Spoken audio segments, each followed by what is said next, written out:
dashboard lights. Sasa zingine nikiingia kwa gari naona tu lights zimewaka, I don't know yenye ina signal kitu mbaya, zingine kama ziko sawa. So leo nataka kujua what should I know about each of the lights. Asante sana Joy. Kitu iko ni with the technology advancing so fast, manufacturers have equipped the cars with the computers so that the car should communicate to the driver or the owner. In an event, umeona the malfunction lights. Each malfunction light has a meaning. Number one, it starts as a warning. Then now kuna zingine zinaanzaga zikiwa amber, zinarudi zina change, zinakuwa more, bright. So it is high time to have it checked. Okay. It doesn't mean that you should park the car immediately, but you can drive to the next or to the nearest repair shop. Okay. And now in this case, like the light on the far left, it stands for engine oil.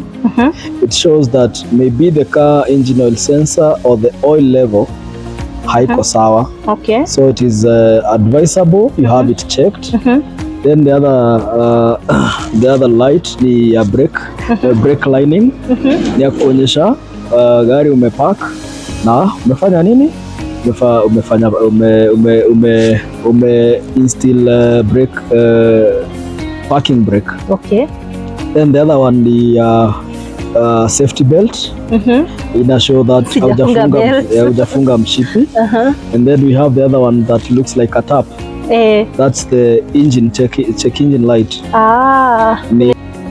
Yes, in an event kuna shida na engine, hiyo ya amber or orange stands for the engine has a problem. Okay. So that's a malfunction light or check engine.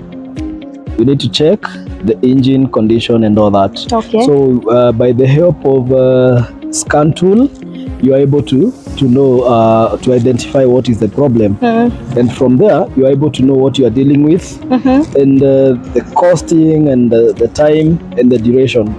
I think for the car owner or for the lady driver, they need to just understand the meaning of those malfunction lights and nothing to worry, nothing to panic about. Okay. Asante. Now we know. Thanks a lot.